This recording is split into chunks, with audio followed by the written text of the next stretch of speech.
that because in the program you will see the order of business for today on the first page. I'm going to start off just by welcoming you all once again and say thank you for coming. People take their seats. I'm going to invite the side of the evening other with prayers. Allow you, sir, Your Excellency, to invite you to deliver the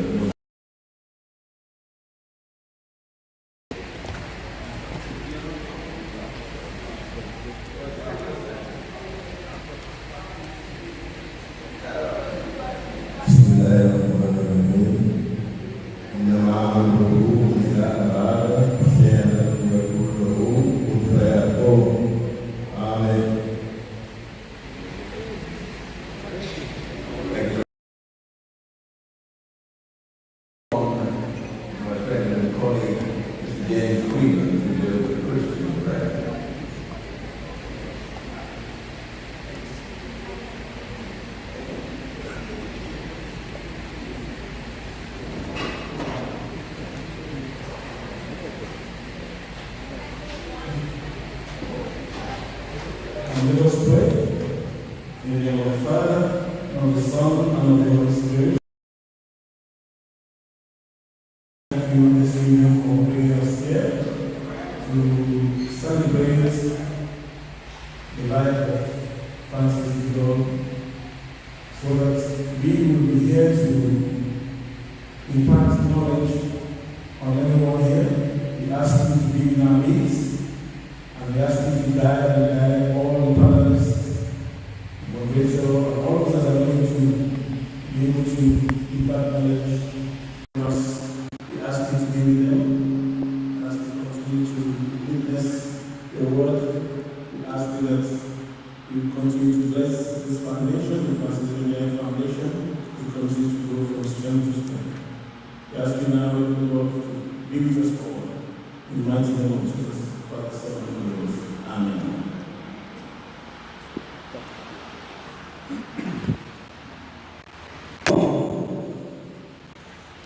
Thank you very much, Julius.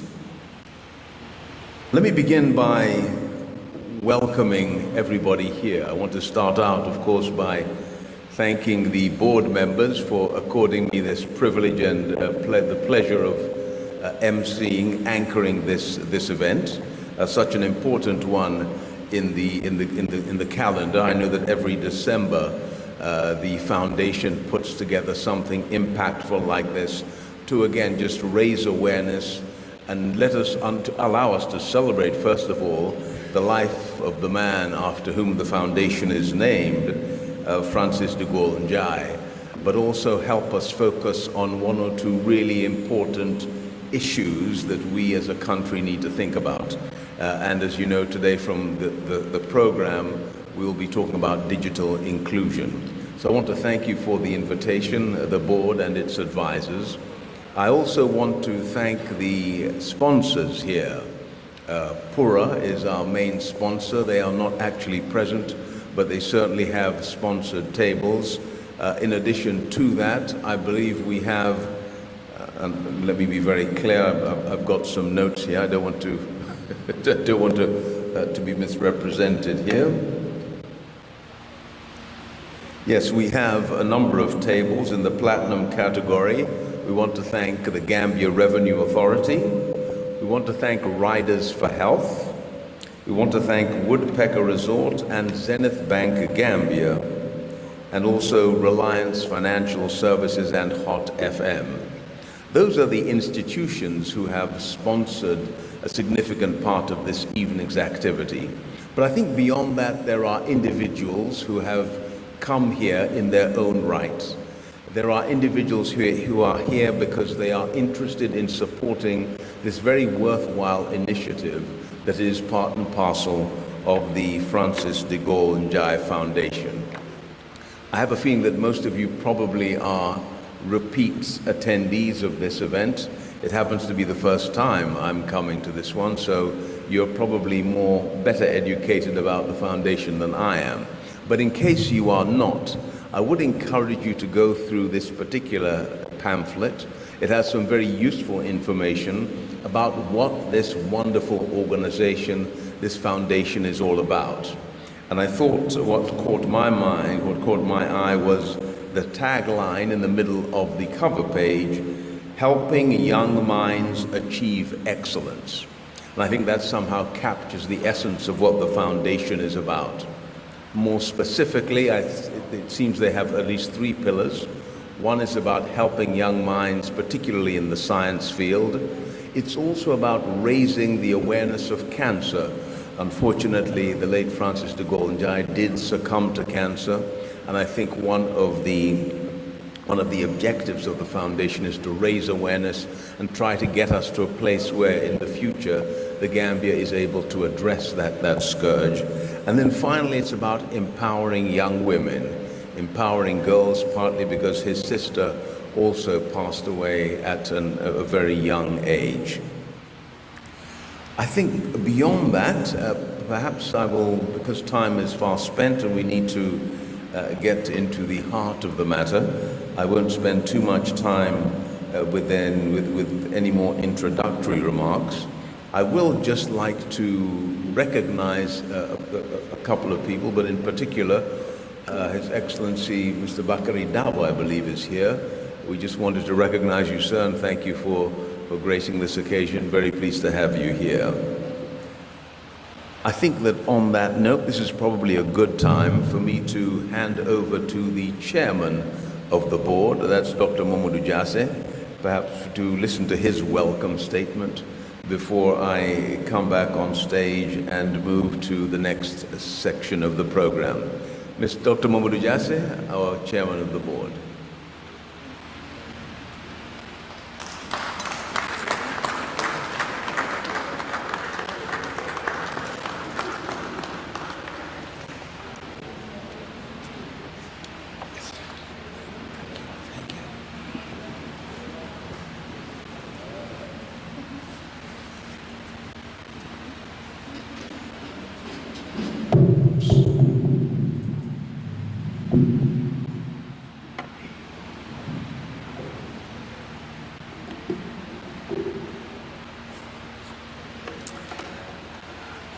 Master of Ceremony,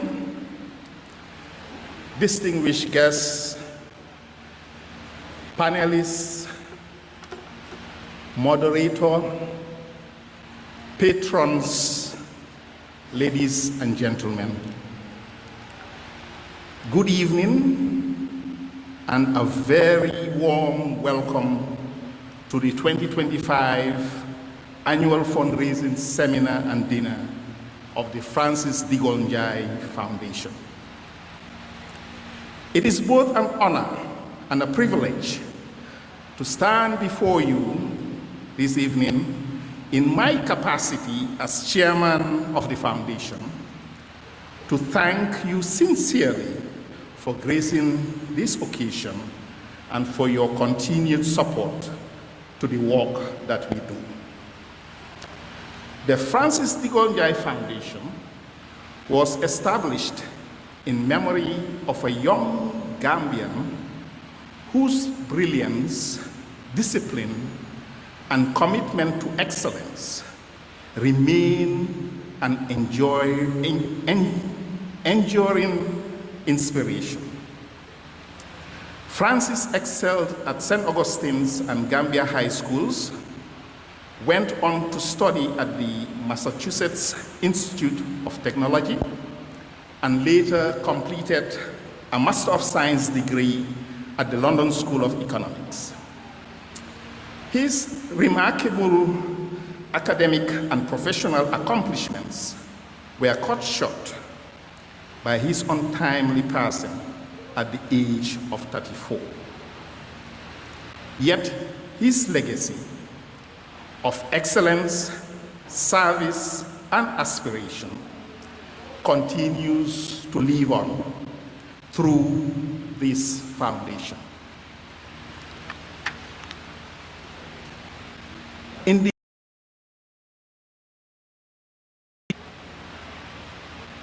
This foundation has stayed true to its mandate. One, to promote academic excellence, especially in science and technology. Two, to empower young people through scholarships, mentorships, and skills development. And three, to support the health sector, particularly through brain and cervical cancer awareness and facility improvement.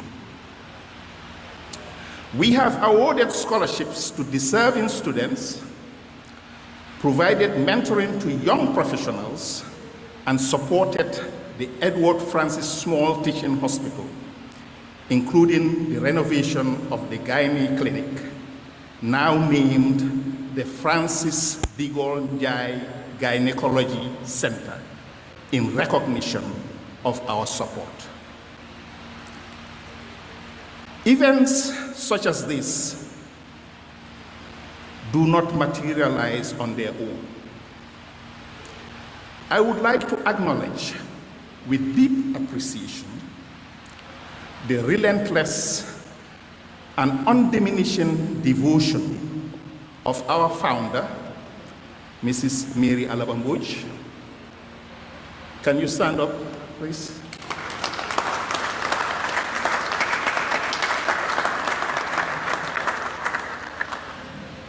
I want to recognize her relentless and undiminishing devotion to the cause of the foundation, and for her consistency in challenging us and getting us to deliver the best out of us.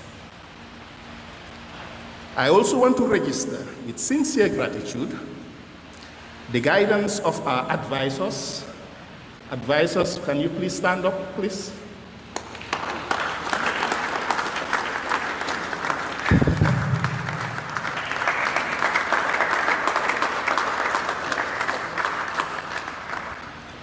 The dedication of the Board of Trustees.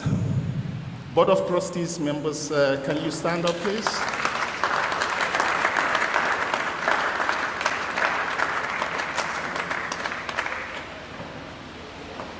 And the commitment of foundation members who have worked tirelessly over the past few weeks and months to put this seminar and dinner together. This annual gathering has become a cherished tradition within the foundation, an opportunity for national reflection, dialogue, and collective support towards meaningful causes.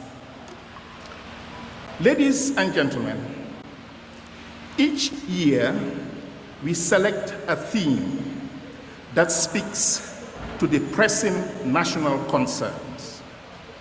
In the past, our seminars have focused on issues such as the quality of education and the performance of our students in key examinations.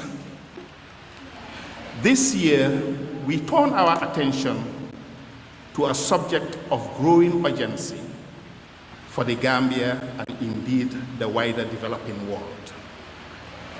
Our theme, Digital Gambia, Innovation, Inclusion, and Growth, and our sub-theme, Empowering the Next Generation in a Digital Era, reflect the profound transformation underway across the globe, driven by digital technologies and artificial intelligence.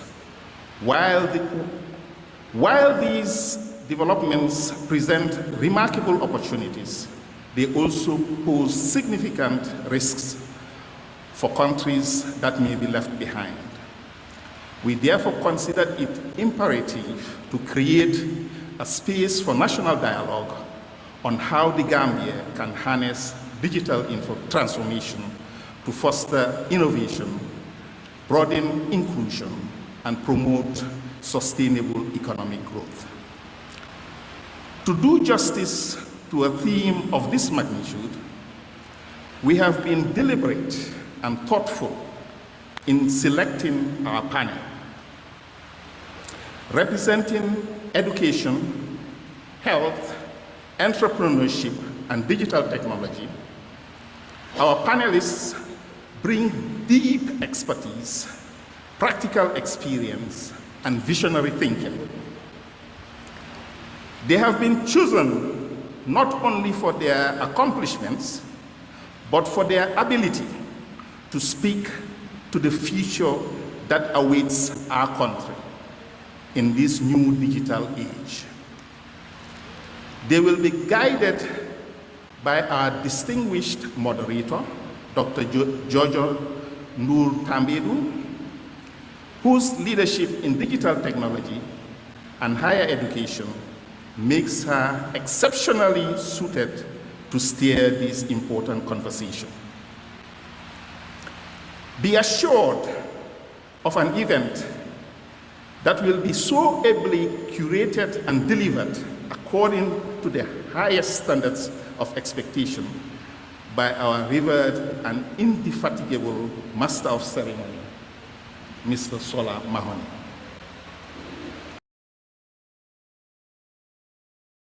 Allow me to also express our profound appreciation to the many patron institutions who purchase platinum, gold, and silver tables. Your contributions and generous support make this work possible, and we remain deeply grateful for your confidence in our mission. Let me reassure all supporters, corporate and individual, that the proceeds will be utilized strictly and purposefully for the causes this foundation holds so dearly at the core of its mission.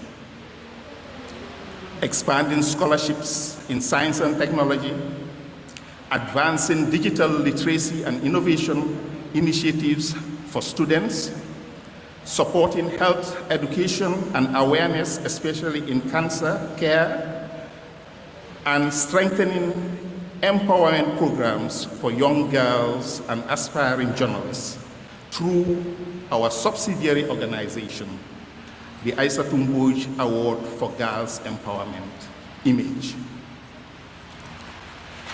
As we engage in tonight's discussions and fellowship, I invite you to reflect on the role each of us can play in shaping a digital Gambia that is inclusive, innovative, and forward-looking. A Gambia where the next generation is empowered to excel. Ladies and gentlemen, thank you once again for your presence, your support, and your belief in the work of the Francis Degaulle Njie Foundation. I wish you all a pleasant and enriching evening. Thank you very much.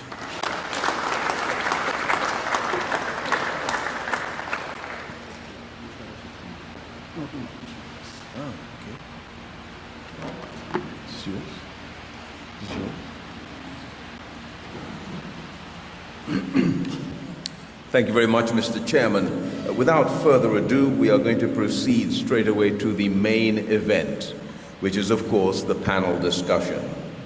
And that does signal pretty much the end of my role this evening, at least for the next several minutes, because I'm going to hand over to the moderator. You've had a brief introduction by the chairman in terms of what we can look forward to from this distinguished young Gambian woman. But I have here a few more details to share with you in the form of her own her biodata. The name is Dr. Degaulle Njie Foundation, a bit of a household name, I must say. She's a former CEO of Insist Global, who led major national digital systems, including the Education Management Information System, the Labor Market and Migration Information System, and AfriJula, which is a platform empowering entrepreneurs with digital and financial tools. She also led her team to train over 13,000 women and youth in digital and financial literacy funded by UNCDF. Dr. Giorgio is the main author of the first NACA-accredited industry-led curriculum in the tech sector in the Gambia. As a trusted ITC, UNESCO, and UNDESA consultant, she developed the national TVET digital transformation strategy and contributed the country's data governance situational analysis, both of which are now central to national policy reforms. She was also the chair for the Sector Skills Council for ICT, working closely with NACA to develop career paths and national occupational standards for the sector. As an advocate for STEM and gender equity, she is the president of the Rise Women Network and an advocate for girls and women in STEM careers. She mentors youth and champions inclusive leadership. Her impact has earned her major recognition. Woman of the Year 2024 SHE Awards, Woman Who Inspires Inclusion, that's the GWCC Award, Forbes Africa's Under 40 Honoree, and the Pan-African Changemaker Award. And she was also honored by Forbes Africa as a woman leader changing the tech landscape. As an AI Connect Fellow, an Acumen Fellow, a Toastmaster, and mother of 3, Dr. Giorgio brings a rare blend of scientific rigor, policy insight, and human-centered leadership to advancing Gambia's digital future. Ladies and gentlemen, can we welcome Dr. Giorgio Njie Foundation to the stage?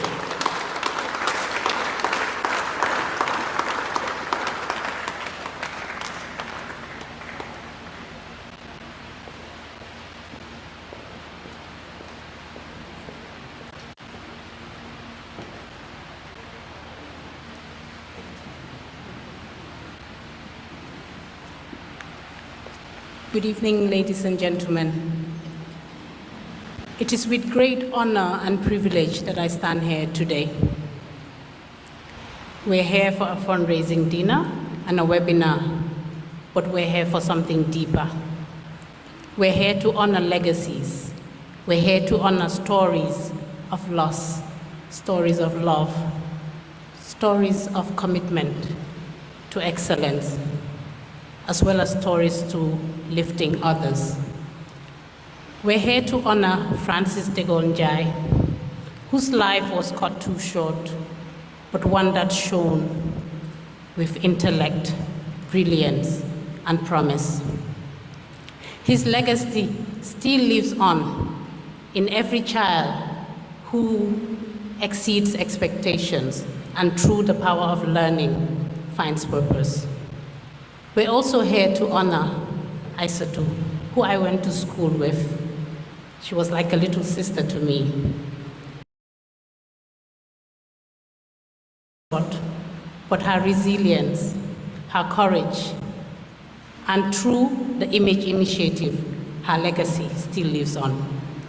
I would like to add on another name. I heard about the foundation years ago when I was doing my PhD from Draman Touré. He had invited me at the time to participate into a mentorship program. However, I had a lot on my plate and I told him that we can do this later, not knowing that he won't be here. So this is it's a personal privilege for me to be here because I believe that I'm fulfilling that promise that I made to Draman. Ladies and gentlemen, today we've brought you leaders in different sectors, giants in their own field. As we listen to them, I want us to listen deeply, but also think boldly about the Gambia that we envision and the future that we owe our youth.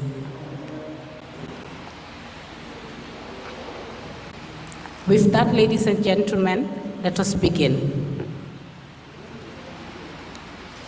This is going to be the format of the discussion. We will have opening remarks from our Director of Cybersecurity at the Ministry of Communications and Digital Economy.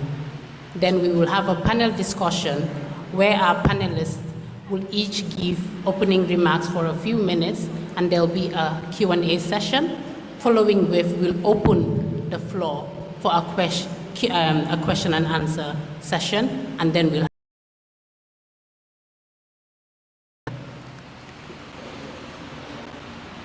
So I would first like to invite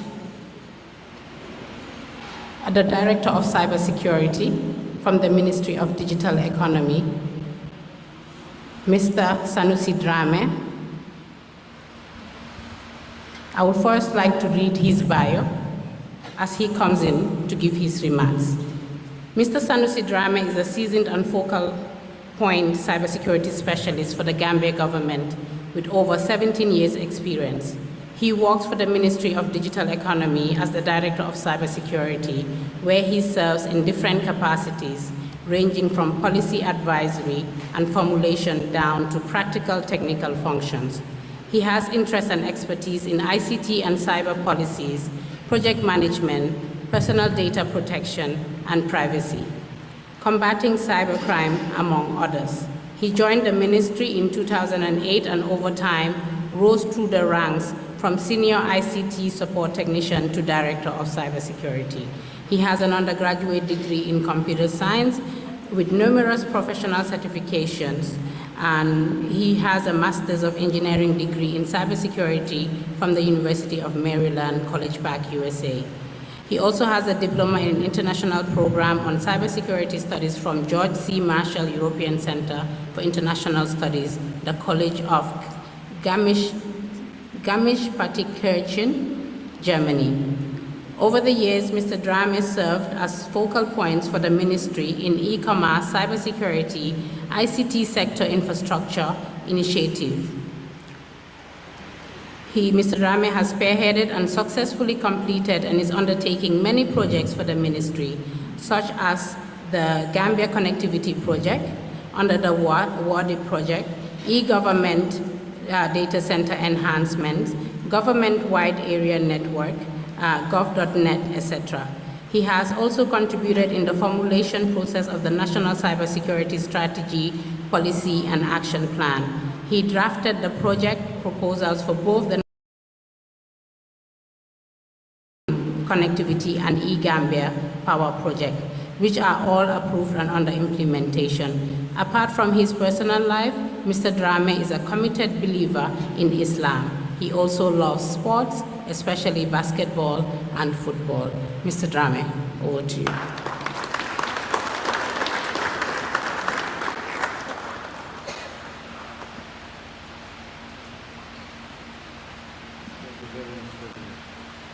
Action.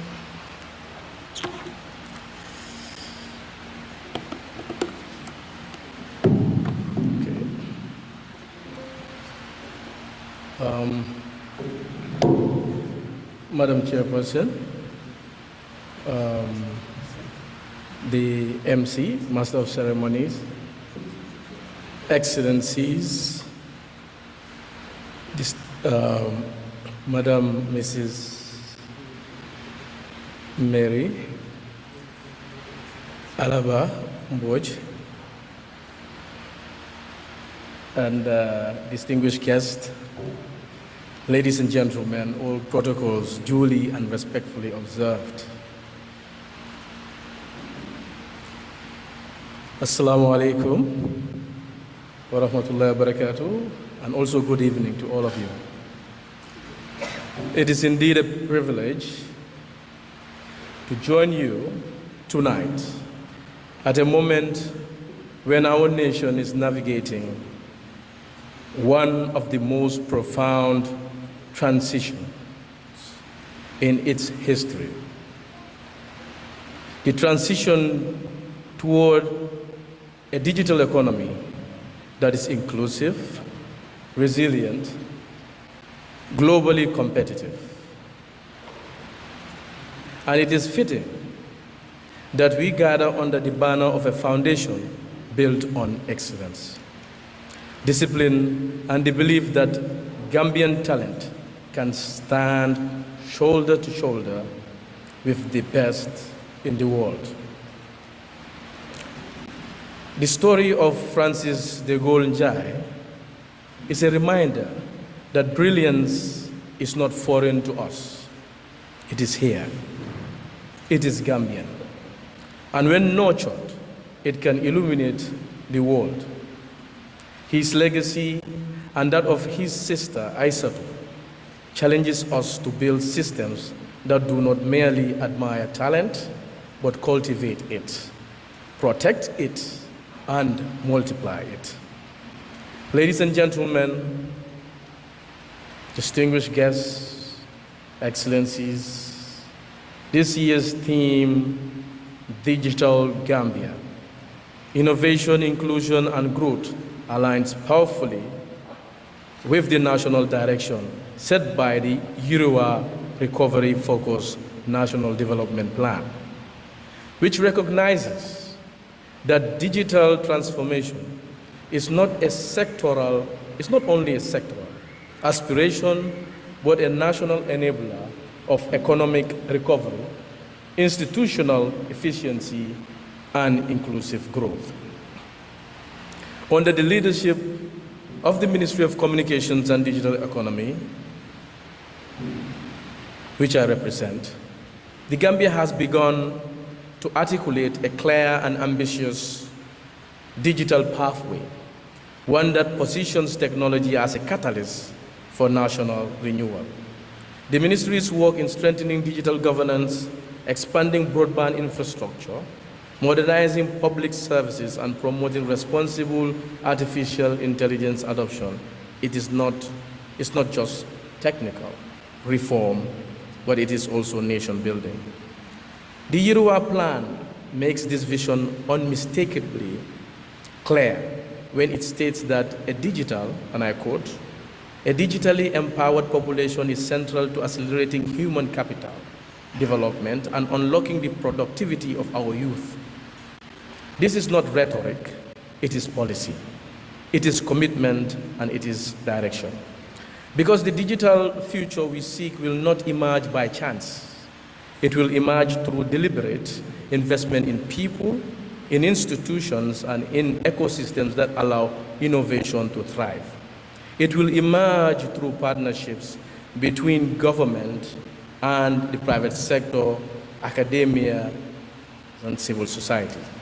And it will emerge through initiatives like this foundation, initiatives that recognize that the next generation must not only be prepared for the digital era, but empowered to lead it.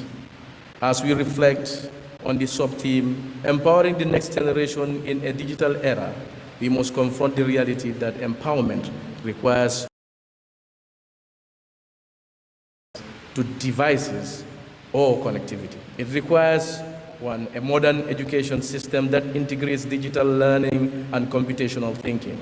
Two, a health sector that leverages data and innovation to improve outcomes. Three, an entrepreneurial ecosystem where young innovators can build, test, and national data sovereignty while enabling innovation, and a national culture that values STEM, creativity, and problem solving. Almost.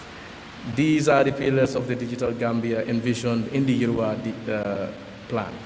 These are pillars that the ministry is working tirelessly to strengthen, and these are the pillars that institutions like Francis Degaulle Njie Foundation help bring to life. Tonight, we are reminded that the digital transformation of our nation is not only a technological project, it is a human project. It is about unlocking the brilliance of our youth, expanding opportunity, and ensuring that no Gambian is left behind in the global shift towards knowledge-based economies. Given that I am reminded with time, let me conclude by saying, let us recommit ourselves to policies that are bold, institutions that are strong, and partnerships that are transformative. And above all, let us recommit the next brilliant Gambian capable of shaping the world is already among us, waiting only for the opportunity to rise. While we welcome the other panelists, I would like to use this opportunity to thank you all for your kind attention.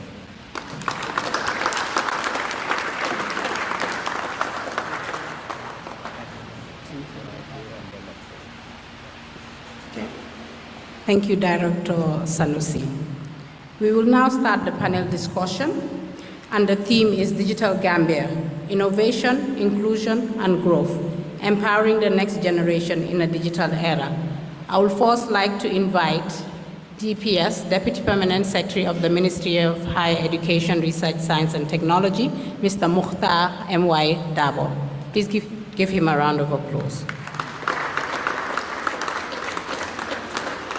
Mr. Dabo is currently the Deputy Permanent Secretary, Technical Affairs, and formerly the Director of Science, Technology, and Innovation at the Ministry of Higher Education, Research, Science, and Technology.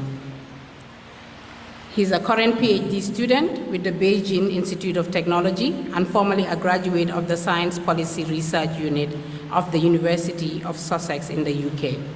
He's an experienced STI expert with a demonstrated history of working in the public policy industry, specifically on STI policy matters at national, regional, and at global levels. For the past decade, he has contributed towards the achievement of UNESCO objectives through the implementation of various projects of the participation program, including but not limited to the design of STEM education and STI policies, implementing the Go Spin and Saga program of the Commission on the Status of Women in 2019 at the UN headquarters in New York. He doubles as an expert panel member of the OACP-PSF to develop a research and innovation policy and to establish a national innovation agency in Lesotho and a requesting authority for the development of the National Innovation Fund of the Gambia. Please put your hands together for Mr. Dabo. Next on the panel, we have Mr. Jibril Jibichor.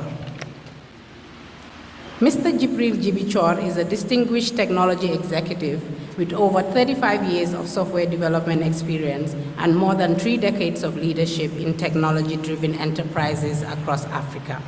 He is widely respected for his expertise in organizational strategy, digital innovation, and human resource development. Mr. Chor currently serves as the chairman of the board of directors for the T-Care systems in Senegal, the Gambia, and Kenya, where he leads regional operations and oversees the expansion of advanced digital solutions, particularly in the healthcare sector, where T-Care systems provides innovative health information management systems, driving efficiency, digitization, and improved service delivery across hospitals, clinics, and national health institutions. With a strong background in managing software development teams and coaching senior managers, Mr. Chor has built a reputation as a people-focused leader, skilled in staff recruitment, retention, and capacity development. He brings a global perspective, communicating fluently in 3 international languages, including Chinese. A respected figure in both the technology and health innovation ecosystem, Mr. Chor continues to influence the digital transformation agenda in the Gambia and the wider region. His leadership in deploying technology solutions for healthcare management has cemented his position as a key contributor to improved health systems, digital governance, and national development. Please let's give him a round of applause. Next on the panel, we have Mr. Amran Gaye. Mr. Amran Gaye is a leading Gambian computer scientist, entrepreneur, and digital transformation strategist. He is the founder of Dundal Systems, a technology company dedicated to building practical, context-appropriate AI and digital solutions that address national challenges in government, education, agriculture, and community development. With a strong focus on usability, resilience, and inclusivity, Amran designs systems that are tailored specifically to Gambian realities. Solutions that work effectively even in low-resource environments. His projects range from national-scale digitization platforms to AI training programs, data systems, and grassroots technology initiatives that directly impact local communities. Under his leadership, Dundal Systems has become known for bridging the gap between cutting-edge innovation and real-world utility. He's a strong advocate for technology development. He has led efforts to train and mentor young Gambians, particularly those from underserved backgrounds, in coding, AI literacy, and digital problem solving. His mission is clear: to ensure that the Gambia does not miss the current technological revolution and that the opportunities of the digital age translate into jobs, improved services, and better futures for all Gambians. Through Dundal Systems and his broader civic engagement, Amran Njie stands at the forefront of shaping a modern, forward-looking digital Gambia grounded in inclusion, practicality, and national progress. Let's give Mr. Amran Njie a round of applause.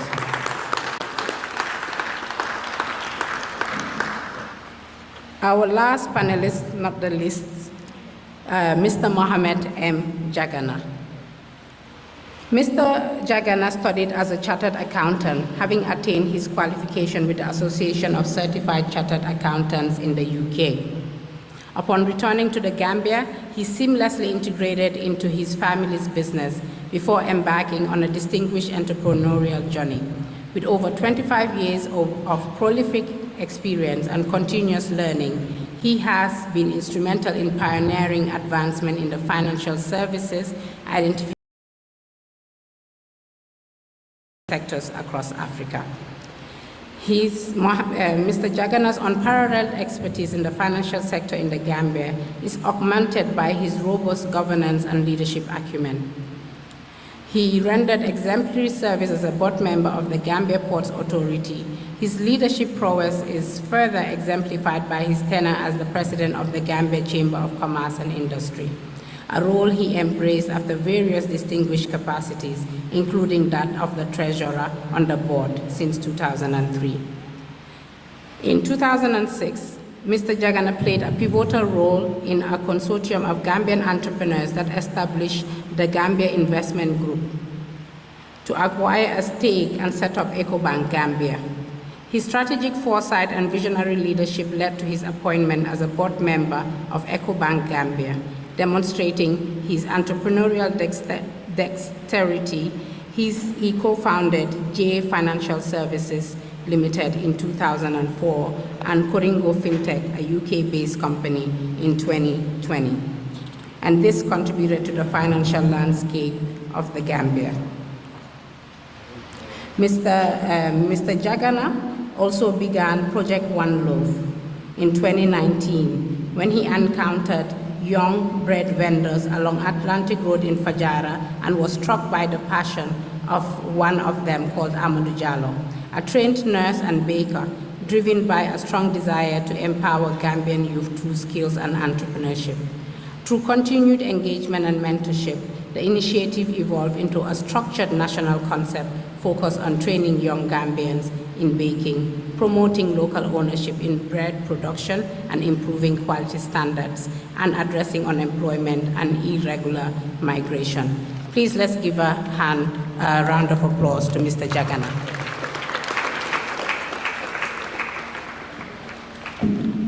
I would like to have a seat. Can I take, is the mic, can you come up? Yes.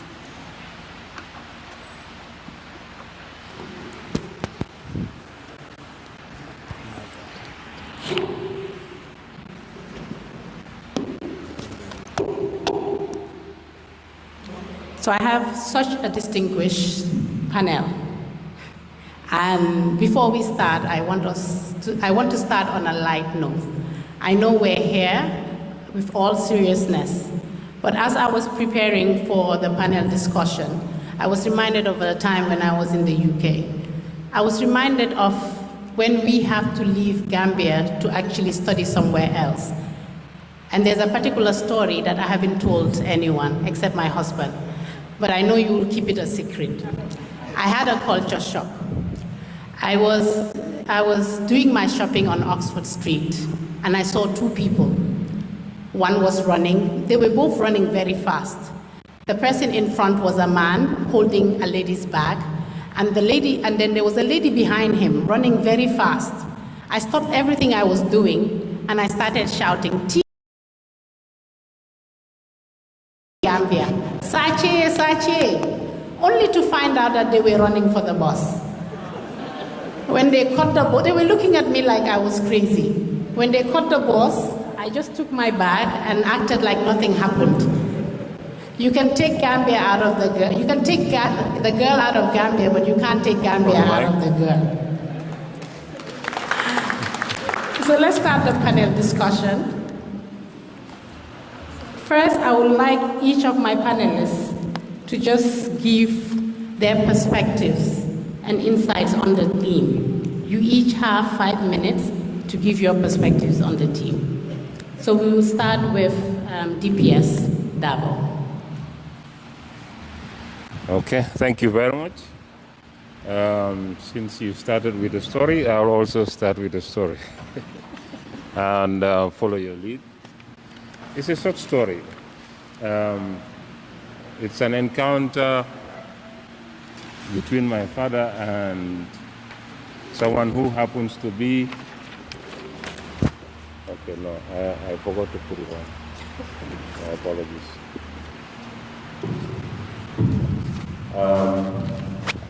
Sorry, I forgot to put it on. It's a story about that was related to me by my father, who is late now. And the story involves someone who is in this hall today. And the story revolves around education. That one advice changed everything in our family. A man once advised my father that even when it comes to selling his own compound, he should do so to make sure his children are educated. And thank God, my father's 20-something children are all educated. I'm up to PhD now. That's thanks to one advice. And whenever I see this man in the hall, wherever I see him, it clicks in my head. This was the man whose advice was responsible for our education. I come from a community where Western education was seen as something else. So I want to recognize that man as the former Vice President of the First Republic, who also happens to be now. Thank you very much. Thank you. That has 18 minutes. So your time, you only have 2 more minutes. Good evening, distinguished guests, ladies and gentlemen. Thanks for the opportunity to give our perspective on the topic. But I want to begin providing my perspective with an uncomfortable truth. I appreciate the write-ups from both the handouts today and the moderator, which were very, very helpful, and gathered petitions coming here. But the uncomfortable truth is that we are not losing the race to digitalization. The problem is that we never entered it on our own terms. Right now, across the Gambia, we equip our youth with digital tools, tablets, laptops, coding classes, hackathons, believing that technology itself is the great equalizer. But there is something that's missing. The digital divide is not about access to technology. Rather, it is about access to the power to define, the power to create, and the power to decide what knowledge matters in the digital age. Madam Moderator, as Paulo Freire warned us before, education either functions as an instrument to facilitate the integration of the younger generation into the logic into the logic of the present system and bring about conformity, or it becomes the practice of freedom. Tonight, I ask the question, are we preparing our youth for freedom or for conformity to systems designed elsewhere? The evidence lies in the knowledge divide, because digital divide ultimately leads to knowledge divide. So let's be clear about where we stand. The moderator has correctly noted that the Gambia has a youthful population and growth within the tech and innovation sector is growing, but there are significant gaps that remain. But what are these gaps in reality? These are epistemic gaps.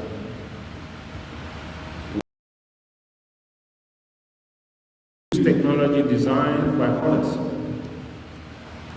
built on algorithms, trained on data that does not reflect our realities. Earlier, I had a conversation that the AI models we have do not understand all of, and they speak a Mandinka that Mandinkas don't understand. When our children use AI tools, whose worldview is embedded in those models, as Safiya Noble powerfully demonstrates in her book, in her award-winning book, Algorithms of Oppression, the hidden politics of technology reflect the politics of their creators. This is the knowledge divide. The gap between having digital tools and having the epistemic authority to shape how these tools serve our communities, preserve our languages, solve our problems, and advance our development priorities. What are the solutions in my own little thinking? We have to pursue what is called epistemic decolonization through education. How do we bridge the knowledge divide? We need a fundamental shift from teaching technology to empowering technology sovereignty. First, we must indigenize our curriculum. This means teaching computer science not as a universal neutral discipline, but as a tool for solving Gambian problems.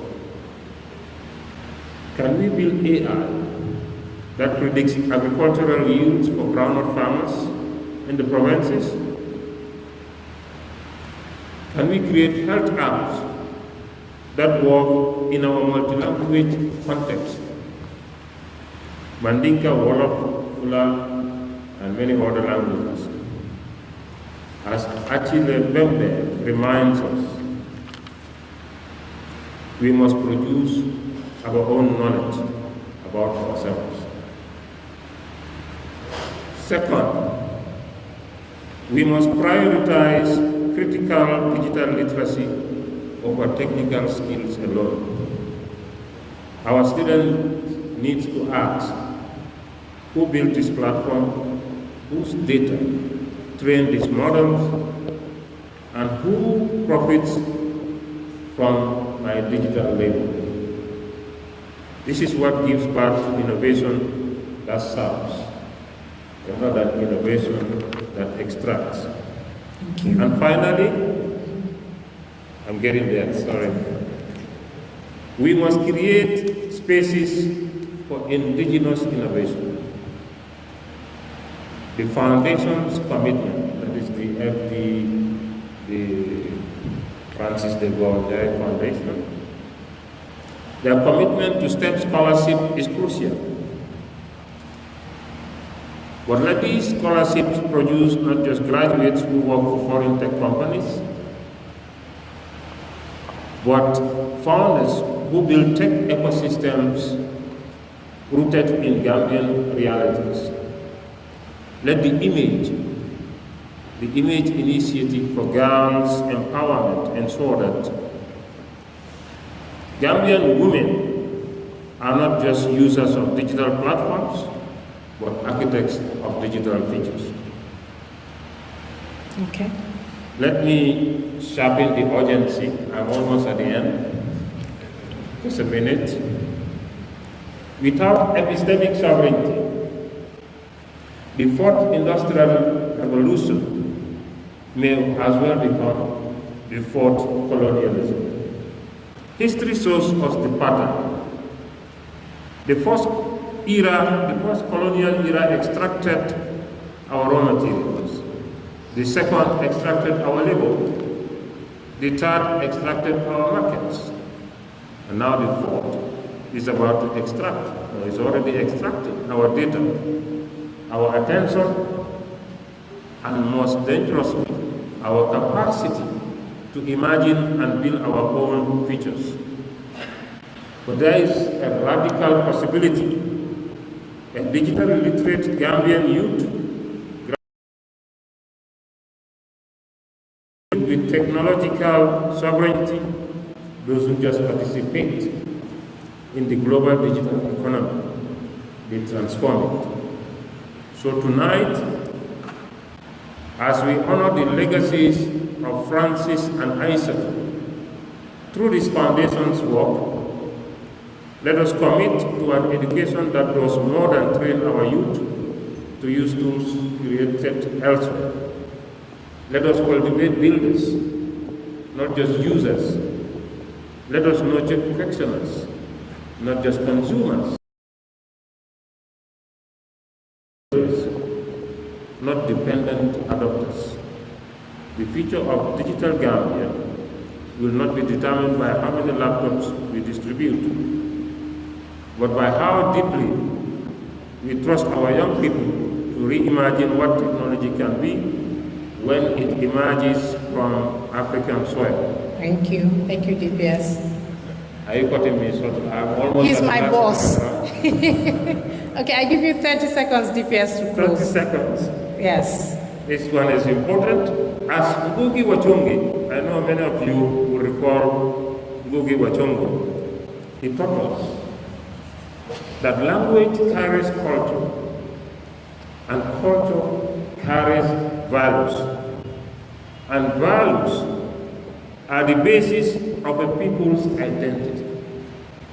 Our digital language, our code, our platforms, our innovations must carry our values, they must carry our cultures, and they must carry our identity. The choice is ours. Digital dependency or digital sovereignty. The knowledge divide ends when we dare to believe that Gambian minds can create the digital tools that will save the 21st century. Thank you very much for this, and my apologies. Thank you, DPS. We should definitely become producers rather than consumers. Over to you, Mr. Jibichor. Give us your perspectives, 5 minutes. Can I stand there? Yes, please. I'm most welcome to stand. You can use this. I use this one?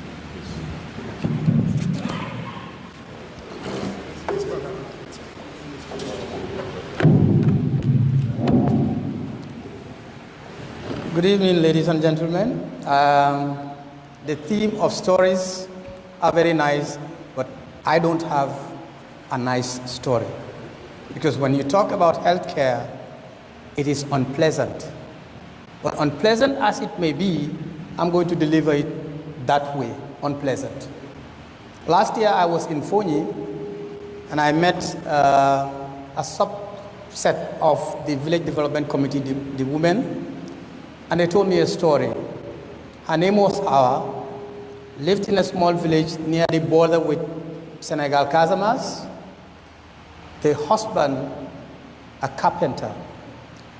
Awa was 8 months pregnant. The husband came back. She was in pain. She had a fever, and they had to rush her to the nearest health post. What did they have to take her to the next health center? No transport. They took pillows, put it in a wheelbarrow, and loaded her in a wheelbarrow all the way to the next health center. They got there before Timis. But in that village, they don't have an ambulance. So they had to get a taxi driver who doubles as an ambulance when he was free. Unfortunately, on that day, he was on his way to Brikama. He was in Kebuje when they called him, and he decided to finish his trip and come back to that village. By the time he got back, Awa was gone, the baby was gone. The only consolation the taxi driver could give was to carry the dead bodies back to the village. This is not an uncommon thing.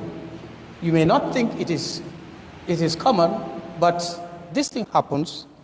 It doesn't happen, I think you can hear me. It does not happen in a vacuum. And we keep saying, Yala Kodef. No, Yala did not do that. Yala is not going to come and take your blood pressure and everything. I think it is the biggest challenge we have is intention. But this is what it is. Is it what it could be? Absolutely not. We look at 4 phases, and I think my time will allow me. We need to be able to move healthcare from paper to data. The first stage, get simple registration systems, capture the details,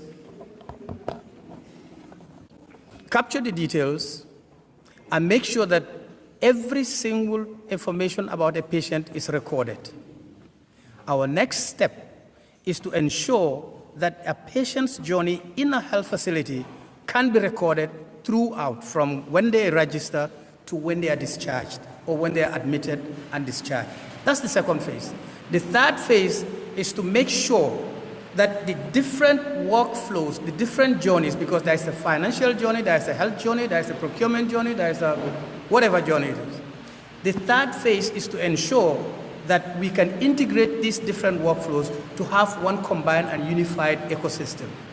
When we do that, then we have created a platform for us to introduce digital and intelligent systems into healthcare, where we can rule-based systems. We can have AI to help with the diagnosis, to help with the administrative work and all of this. This is what we need to do. The question is, are we at that stage? The problem is with intention. With intention, we should be able to move from paper to data. We should be able to look at that day and envisage that day when a doctor in Farafenye Basse has the same diagnostic power as the doctor that is in Banjul.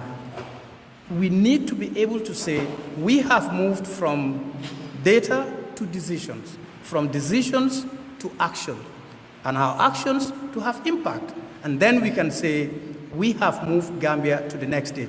Until then, the situation is really, really bad. I don't have a nice story. That's my story.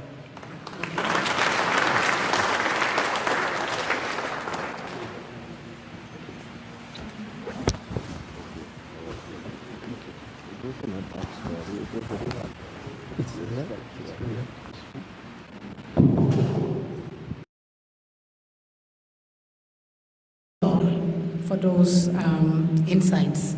And over to Mr. Amran Gay. Yeah. 5 minutes.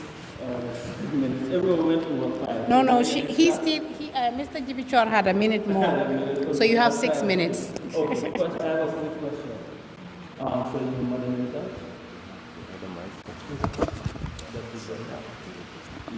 Oh, I need this. Hello? Is that working? Okay. Yeah, no, I just had a quick question about your thing earlier, the story you told. The people you yelled thief at, did one of them look like me? I can't hear you. Because I had an experience. Context switching. Okay, thank you very much for having me. Thank you to the foundation. And thank you to all of you who are present here. So I don't have a lot of time, so I won't spend a lot of it on the greetings, but just know that. Oh, you can hear me? Okay, can everyone hear me? Still? Let's take this one. Oh, I have to turn this up. Take this one. Oh, use this one. Can everyone hear me now? Is that why you guys didn't laugh? You didn't hear my joke? So, anyway, thank you to everyone. Thank you to the foundation. Thank you for all of you for coming here. And I'm really honored. So, this is a topic I've thought about often in the past. So, it was very opportune when I finally got this invite. And I went through everything that the foundation is trying to do in the Gambia. And also the topic of how we use digital systems to upgrade our people. So about a couple of weeks ago, I went up country to do some information gathering and fact-finding with some farmers up there. And I was really struck by one farmer that I met, who I'll call Mariama. She was this lady who had been farming ever since she was made to drop out of high school to help at the farm. So she had been at it for some 3 decades, and she didn't own anything except the farm. And the farm yield every year was so terrible that she could barely get enough of it to eat with her family, let alone be selling out. And I looked at her and I looked at us in the urban areas and everything we have come to take for granted, our Wi-Fi, our electricity, our fancy restaurants, etc. But that's not the experience of the majority of Gambians. The majority of Gambians live lives like she does. So looking at everything that has happened around us, all the development that has happened around us in the world, it seemed as if all of it had gone on around her, but not involving her, but not including her. So she could see the world get better around her, but she was still using the same farming technique. She only still had access to the same land. She didn't have an education. She dropped out of high school. And that just gave me a really good sense of the fact that these are the people whose lives we're trying to change at the end of the day. These are the people who actually matter. So what happened with us is that someone just mentioned the 3 industrial revolutions that we went through, that the world went through.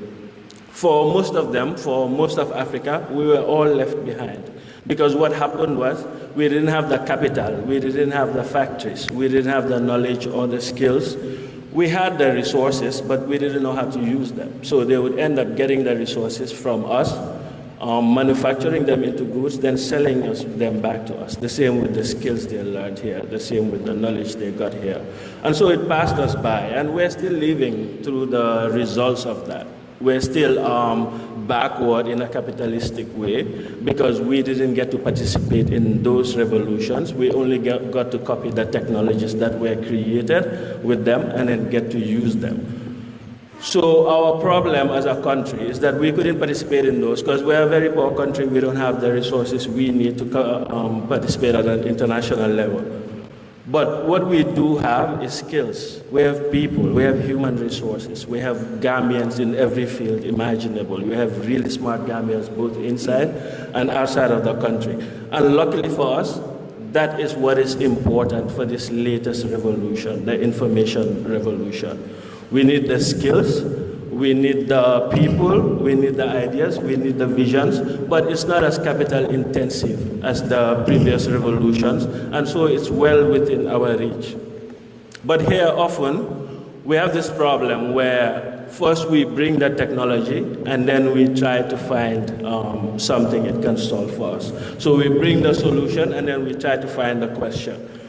But in order to design for us, we have to twist it the other way around. We shouldn't be looking at what we want to design with technology. We should be beginning with who we want to design it for. So in Gambia, if we start with my example, Mariama, and we're designing for her, we're taking into account certain things. One of those things is her lack of access to stable electricity. Another thing is her lack of stable access to the internet, her lack of literacy, her lack of access to the latest devices. So if you take all of those assumptions into account, they are not assumptions that the West have to take into account. So if we just take their technology and copy and paste it, it will be useless to her. It will leave her out. And because she's emblematic of the majority of Gambians, we can build all of these amazing technologies, but if we don't build them for those particular people, then we're just wasting time. We're not really helping Gambians advance in any way. So I feel like that's one thing that we always have to keep in mind, that we're building for the lowest common denominator. And the cool thing about that is once we have built a system that Mariama can use despite all of her challenges, then every Gambian can use that system. So to end, whilst I was talking to her, I actually had to get someone to translate from Olaf to Mandinka because she couldn't speak. She didn't have access to the internet. She didn't have access to a smartphone. So all of the things that we take for granted in our world, in the urban areas, she didn't have access to any of those things.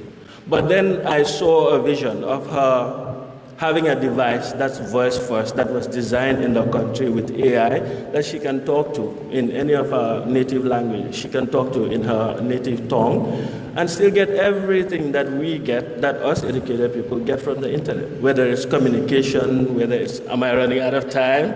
30 seconds. Whether it's communication, whether it's learning about new farming techniques, whether it's finding out about pestilence, all of those things are possible. All of those things are very, very cheap to deploy and are well within the means of our government. So if I'm leaving you with just one thing, stop thinking about the technology first and then its application later. Let's start by looking at our people, seeing what we need, and then looking at how we can use digital technology and AI to effect it. And that will let us participate in this latest information revolution and reap what we sow in terms of working at it and investing in our people.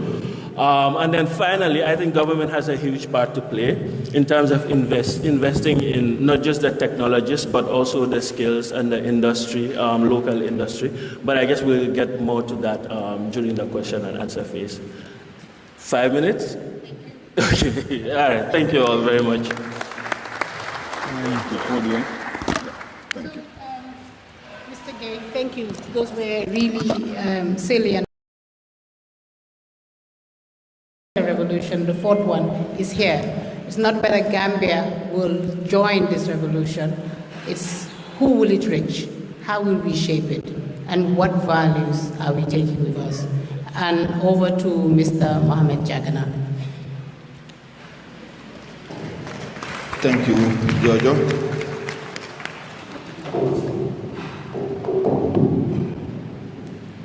Good evening, distinguished guests, fellow panelists, members of the Francis Degaulle Njie Foundation, our dear moderator, and Auntie Alaba and family. Thank you for conveying this important national conversation. I am honored to contribute this evening from an entrepreneurship perspective, but also from a family perspective, where I grew up with Francis and Nenegal. And because of Alimbuj, I went to school. So that's why I'm here today, to be able to speak and use AI and talk to you. We begin by recognizing the remarkable legacy of de Gaulle, as we called him, a symbol of excellence. Even his haircut was neat. I mean, I have to put in a little joke. He had the best haircut, although we all went to the same barber, but his was always perfect. Whether he calculated or something else, but I don't know. His excellence in engineering, digital technology, and intellectual curiosity. His life reminds us how one nurtured mind can inspire thousands. The journey of de Gaulle from St. Augustine's through Gambia High School to MIT and the London School of Economics shows what Gambian talent can accomplish when given that opportunity. His legacy guides us this evening to ensure the next generation is fully equipped to thrive in a digital era, whether in Mandinka or Sarawale. Tonight's theme, Digital Gambia, Innovation, Inclusion and Growth, is both timely and urgent. Artificial intelligence, automation, and data are reshaping the global economy at unprecedented speed, whether it's agriculture or healthcare, as Mr. Chor said. For the Gambia, the question is no longer whether we join this transformation, but how quickly, how strategically, and how inclusively we position ourselves and the future. This leads to a very powerful question, ladies and gentlemen. What would have happened if Degaulle and Draman were here today with AI and digital tools that we have in our fingertips? The world would have been a better and a greater place, and Gambia would have been in the forefront. That question reminds us of the untapped brilliance that exists within our young people, and we need to nourish. As entrepreneurs, we operate at the intersection of opportunity and innovation. Our role is not only to build businesses, but to identify gaps, provide solutions, solve problems, create value where none existed. Digital transformation now allows us to do this faster, smarter, and on a larger scale. In my own journey across finance, technology, education, sports, and mentorship, one guiding truth has remained constant with me. Every young Gambian deserves a doorway to opportunity, and the scholarships Francis Degaulle Njie Foundation is giving is a door and an opportunity for one young person. And today, with AI and digital technology, the doorway has never been wider. We are already seeing this transformation on the ground. Innovators like Modu Njie of Money Farm are using digital platforms to modernize agriculture and make it attractive to the youth. Juka Lion Dabo, or I call her Juka Jato, through 3D printing is showing how AI and advanced manufacturing can rapidly produce minimum viable products from medical equipment to construction solutions. Kausu Jabi, through Kids in Technology in the Gambia here, is ensuring digital literacy starts very early, preparing children to become creators, not just consumers. Creative innovators like Mariam Koli, who are using digital technology to tell stories, to open up economic pathways in the creative economy.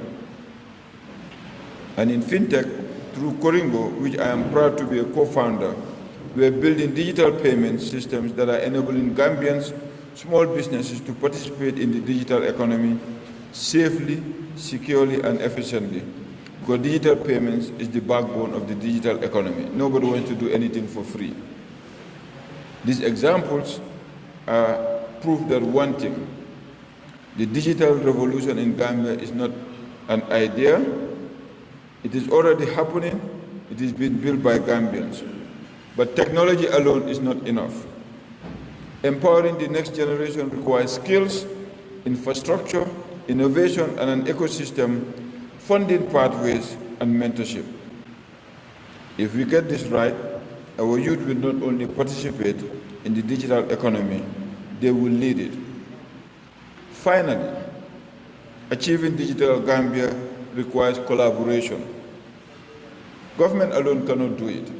They might write the policies and have the best policies. Entrepreneurs need to come in, educators need to come in to teach young people, investors need to come in to finance ideas, civil society need to come in to protect the vulnerable. Technology hubs must move together and be spread across the Gambia, not just the greater Banjul area. This is not a dream, it's a choice. This is our commitment, and thank you, ladies and gentlemen.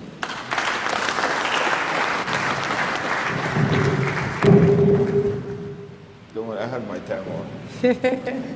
Thank you so much, Mr. Jagana. I can hear the plates. Can you hear the plates? So I have one more question, because you have addressed some of the questions that I had already prepared. So one more question for each of you, and then we'll open the floor for a Q&A session. To DPS Dabo, so you have 2 to 3 minutes for this one question. What is one actionable reform that Moha should prioritize in 2026 for a digital Gambia, for the education system?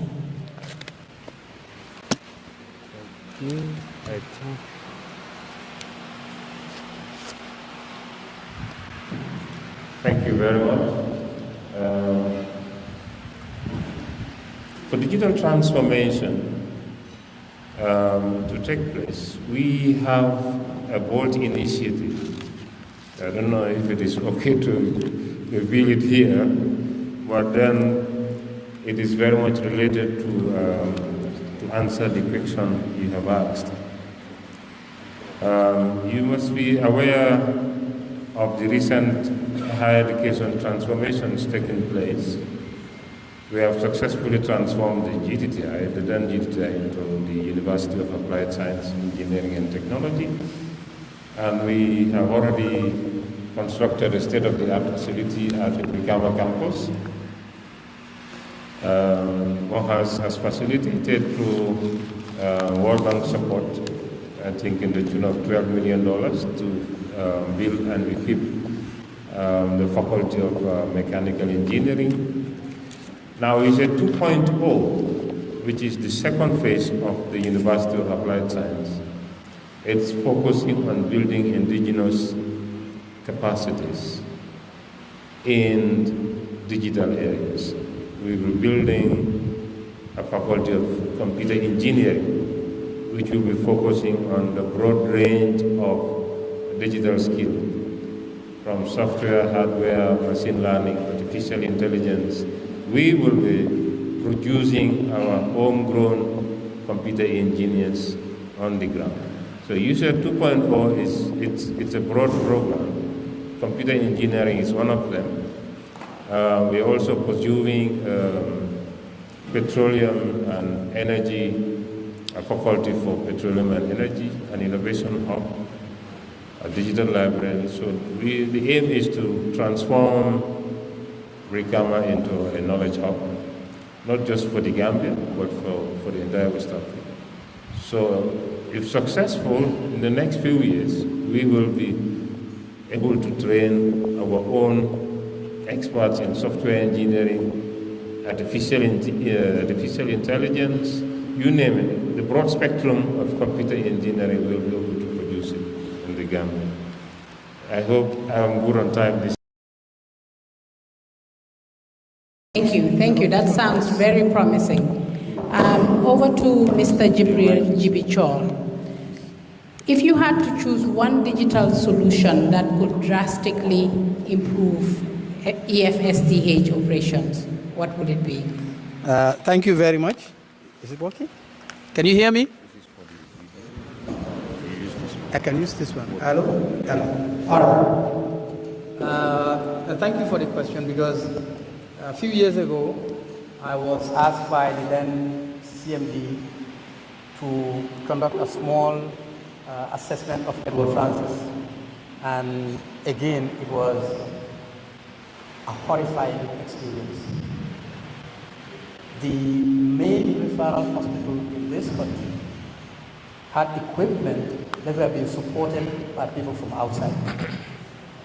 Even simple things like system administration was done by people from across the border to Senegal.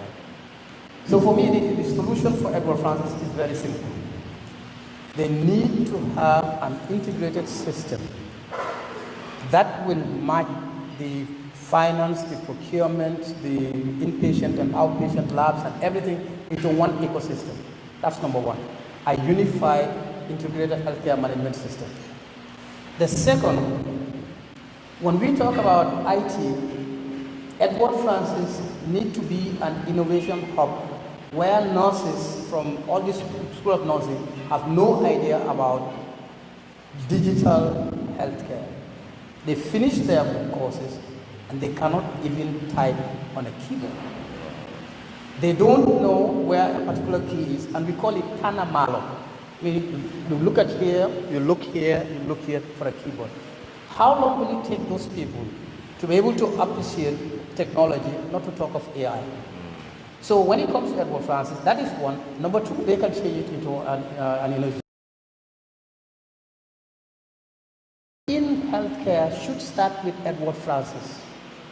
But if they have all those disparate systems, where they have systems, they are disparate. They are not talking to each other. And even national health insurance is not working at Edward Francis. It is a mess. So they should start with the very fundamentals. And the fundamental is have a records management system, move to automation, move to integration, and then you can put in all the very nice rule-based diagnosis and the AI and everything. Healthcare is far behind the financial sector where, excuse me, where you can do digital payments and whatever. Healthcare has nothing, madam. Thank you. Thank you. Thank you so much for those points, Mr. Kibichor. A lot of the times we talk about digitization rather than digital transformation, where it's not just the system, but the culture changes. There are policies, people are trained, and it's indeed very important. Over to you, Mr. Amran Gay. First, I would like you to briefly explain to the audience what AI actually means in the simplest terms, but also how can we responsibly adopt AI without exacerbating inequality? Okay. Which one's the right mic? Hello?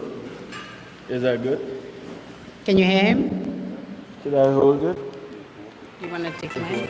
Yeah, I think maybe if I hold it up. Okay. Hello?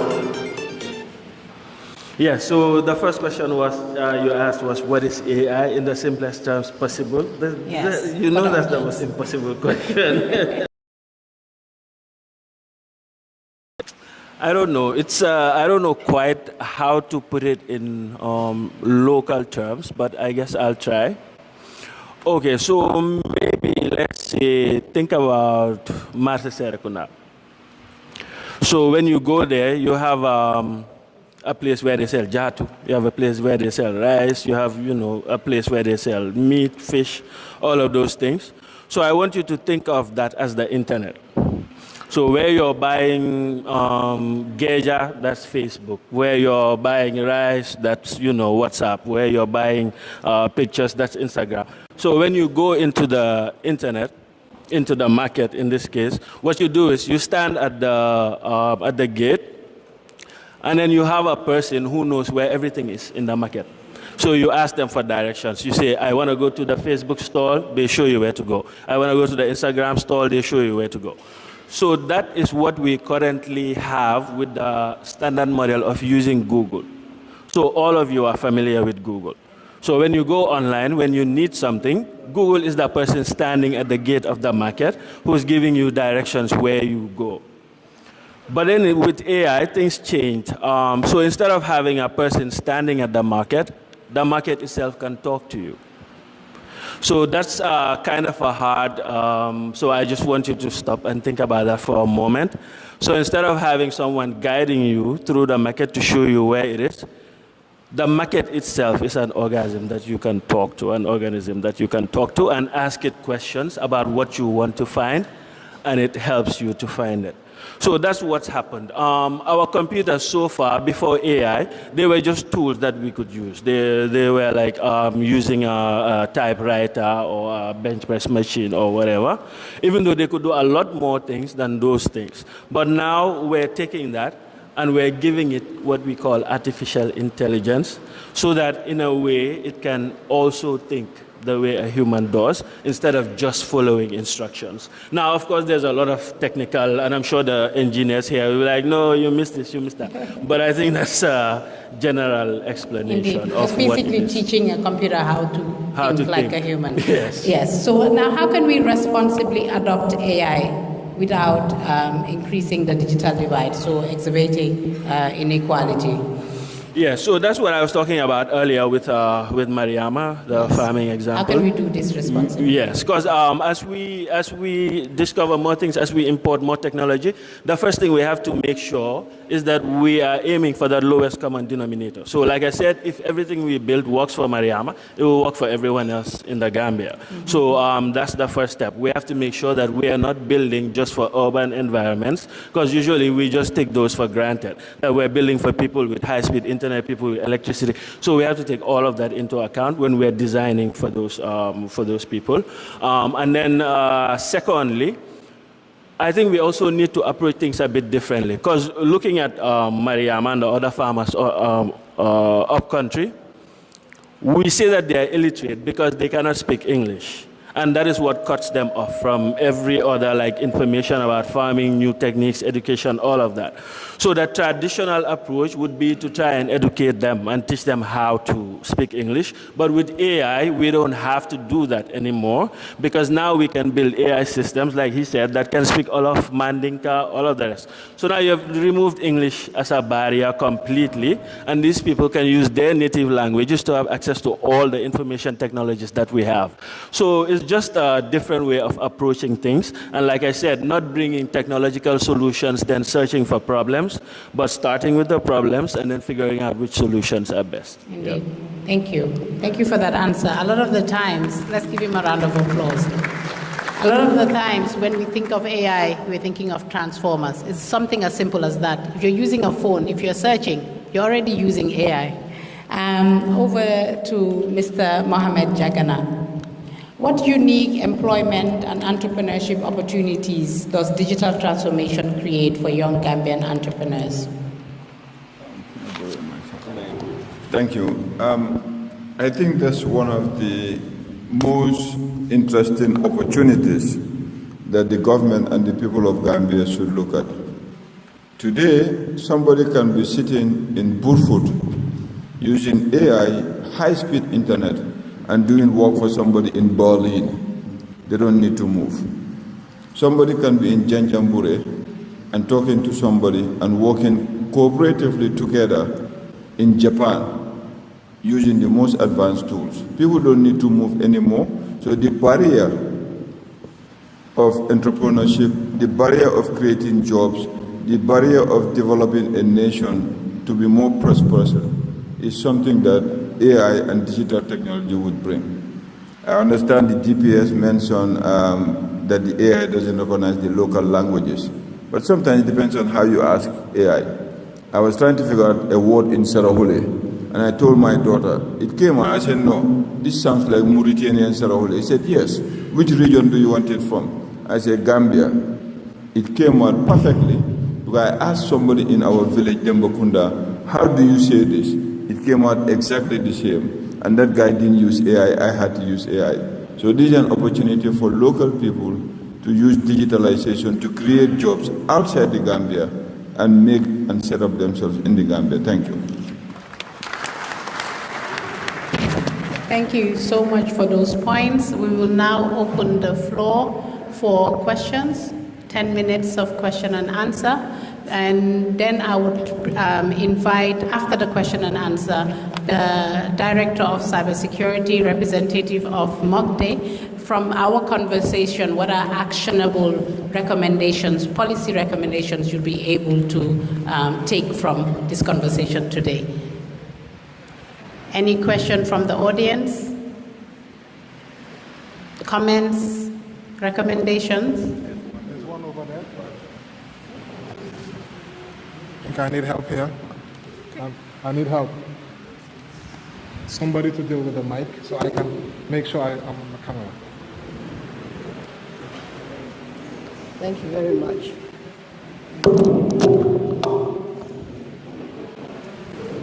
Thank you very much for giving me the floor. First and foremost, we would like to also join the voices, add our voices to the noble work that is being done by this foundation. I wish we had many more. Of course, there are many more foundations. But then it's very important that these things get publicized, get to the grassroots as to why people are doing things. Big Sister Alaba, thank you very much for that leadership. The theme is very, very important. The theory is fine. The theory is very, very fine. And yes, it's an innovation. And the language issue has come up because AI is in what? English. And we have not even developed our own national languages before we get to the English thing. What's the literacy rate of the Gambia? It's not very high if you compare literacy rates of Gambia and other countries like Cape Verde and the other countries. But innovations also come with their challenges. We in this country have a problem, have a challenge in terms of planning. We buy the things and then try to put them in a context which doesn't have the necessary cushion, the necessary niche to be able to make it work perfectly, but for the inclusion of the people. That's your theme. Innovation, yes, but it comes with its challenges. The theories that you've raised is fine. Some of the strategies that you're saying we can do to help improve the system and put AI in the context where it will produce growth. But growth for whom? For the people who can speak English. The language thing has come up, but there is something we are not trying to also remember. Mr. Chor said, from the papers to the data. Data is a problem in the Gambia. You try to do a study. I hope the research dimension of higher education ministry is trying to solve that. Data is a real problem. We are just trying to expand the mortuary at Canifin. We run from left to right. Data is a problem. And you cannot plan without data. You cannot build policies without data. And who develops the policies? These people around this room develop the policies, but a policy should be inclusive. And inclusive, just like in the development curriculum. When you develop the curriculum, there is a famous curriculum developer said, who defines the curriculum? Is it the intellectuals and the people who sit around the air-conditioned rooms that develop it? No. They are the people who develop it. But for whom? It should be very inclusive. That's why your theme is talking about inclusion. But inclusion should be inclusive. It should not only stop at AI for now with English, because we have not even developed our own languages, let alone try to get AI. He said he went to the village and he said it was the same translation he was giving. We're not yet there. Yes, we can jump on the bandwagon as people continue with all these packages that came in. I was talking to Mr. Chor again because there was a time when they were trying to develop this biometric data. It was not even a package developed in the Gambia. It was a package that was bought, and even the variables that were tried to key in, we spent a whole day just trying to produce 2 biometric birth certificates, because the data was not meant for the Gambia. It was a foreign thing. So do we plan? Do we use the necessary data we have? Do we develop our curriculum? You're talking about higher education. What about basic education? I mean, AI starts from the very beginning. The language issue is a problem. I think the theory is fine. But as long as we are not addressing what we call in statistics, the critical path method, we'll go east, west, north, south, and we'll come back to square one. Sorry to say that. It's not a doom and gloom thing that I'm talking about, but I think we have to reflect, go back and see how best we can see. Who was quoting Ngugi wa Thiong'o? We also need to know where the rain has started beating us. Do we move from the paper to the data, address the data dimension, then we come back and see who produces the data, how do we make sure that the people are au fait with the data that we are collecting from them, because data collection, Mr. Chor, is also, it can be political, it can be technical, it can be social, all of it is. So that's the inclusion. Sorry for taking so long. I'm just trying to recognize it. Thank you so much. Oh, sorry.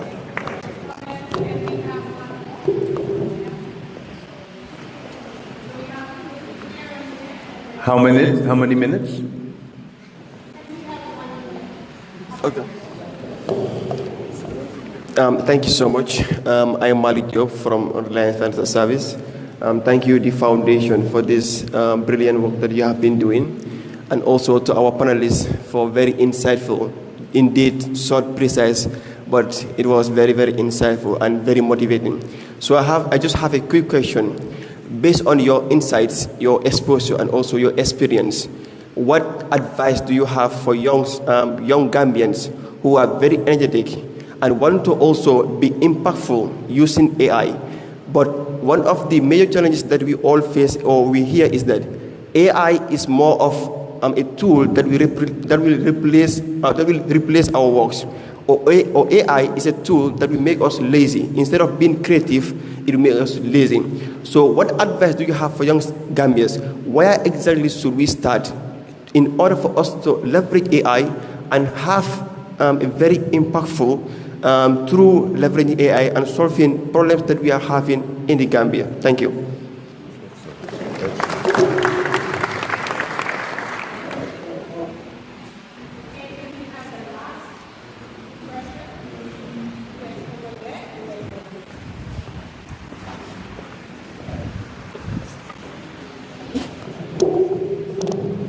Hello, good evening. My question goes to Mr. Matar. I want to ask a question accessible to everyone. So I'm having a question is like, how is it possible for AI to be included as part of the curriculum or a subject during high school? Because if you say that the AI is only limited only in university, it will be very difficult for some people like you are talking about the nurses. I'm a medical student and I normally use AI a lot. It doesn't make me lazy, but I learn how to use it. But I want to ask a question that how is it going to be possible for us to include an AI into the curriculum that will help our children, instead of suffering in the future, they're able to learn, able to improve in the AI sector? That's my question.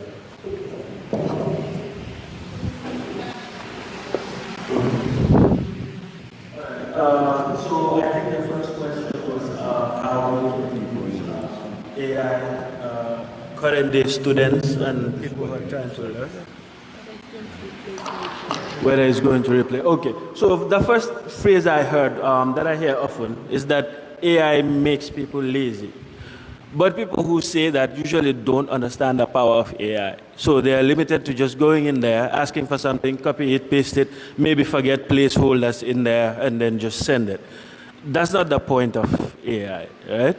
The whole point is not that it will replace, at least in the way that we aim to practice it in the Gambia. The whole point is that it's not going to replace Gambians. It's going to amplify what they can already do, make them more productive, make them a part of the world economy, and creating value both for themselves and for the country. And then secondly, I tend to notice that people ask about itself. So let's learn about AI. What can AI do? But it's just another technology. What matters is how we actually use it. So for example, when we come to the issue of students, yes, there are students who just copy and paste and are very lazy and plagiaristic, but you have students who also use AI to do deep research into the topics that they're covering. You have students who, for example, you study photosynthesis in class, you come back, you ask the AI, it actually draws you a diagram, it shows you a video of how it's working, it gives you a game to play to understand. So I want you to think of AI not as an end in itself, but just as a means to get where where you want to go, whether that's in terms of education, work, health, whatever else I have you. So I think as long as you come in with that frame of mind that it's an amplifier, not a replacement, you'll get the best use out of it. Yeah. Sure. Can I say one thing about that particular subject? It's easy to implement AI in education and other sectors. In healthcare, it's absolutely critical that you have enough data to be able to have AI agents do preliminary diagnosis. That's number one. I checked. There are 80 doctors per 10,000 patients in Cuba, 30 doctors per 10,000 in the UK, and 1 doctor per 10,000 in the Gambia. So who are we replacing? AI is not replacing anybody. Like he rightly said, it's augmenting them. The dangerous thing is we cannot use AI from outside to do a diagnosis for locals. We need to train them on local data. They'll be able to diagnose our diseases because, like one teacher told me, in education, when they make a mistake, it ends up in a correction. In healthcare, when they make a mistake, it ends up in the cemetery.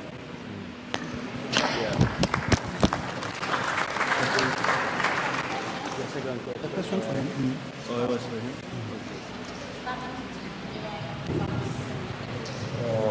Thank you very much. Sorry. I don't quite all the questions right, but the gentleman that asked about the 1 minute. Okay, I'll make that 30 seconds. It's a process. Like the gentleman said, it's not an end, but a means to an end. We are in the process of discovery, our position relative to the rapid evolution of technology. How do we maximize the use of these technologies, and how do we maximize the impact, the benefit to our societies? The objective, therefore, is to accelerate the socio-economic growth and development of the Gambians. If we can do that through these technologies, we of how to effectively deploy these technologies to address the numerous challenges that are in almost every sector. So I'm sure my colleagues at the basic and secondary education are also exploring how to make use of artificial intelligence in the teaching and learning process, but also how to equip the students with skills and competencies to be able to fit in the world of work in the future, because it's going to evolve.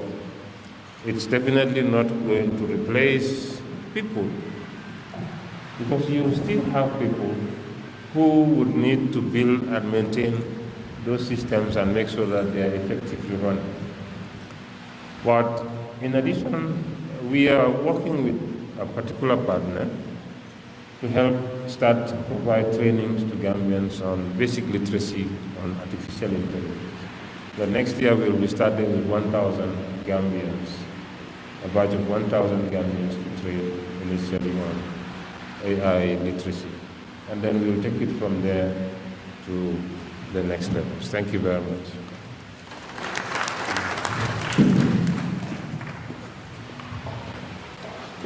Thank you so much for those points. Just to add, the future of work is changing. So the skill sets that we need is also changing. So it's our education system, as well as us, we need to realize that there are some tasks, like administrative tasks, that we don't need to job roles for.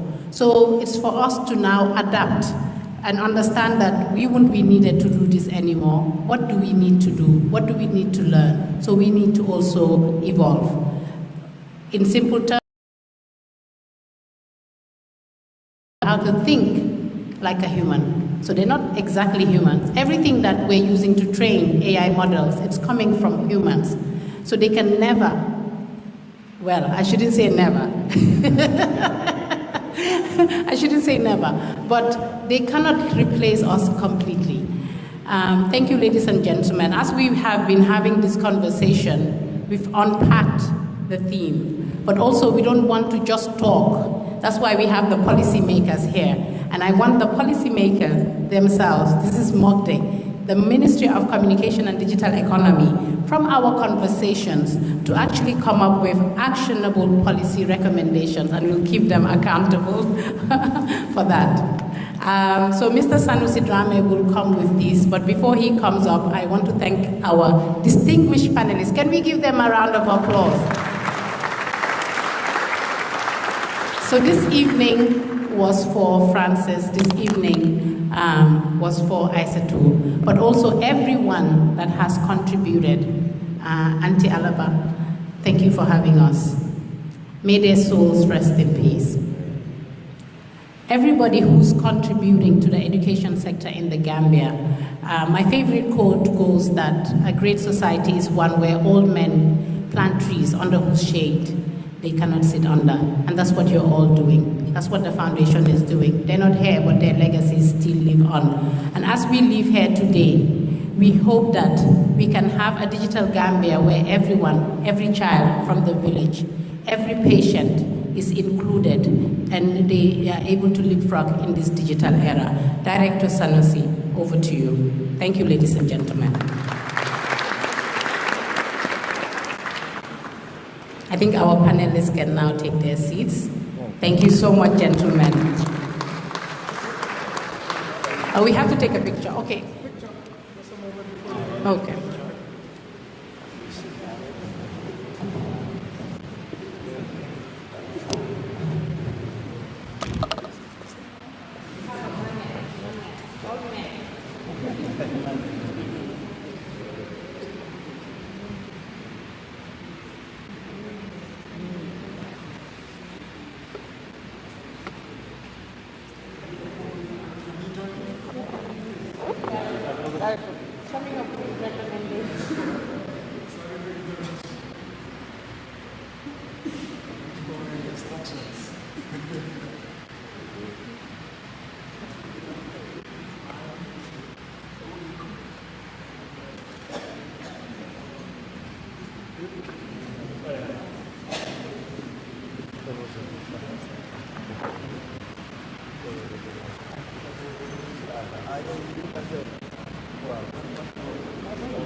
Well, I'm back again.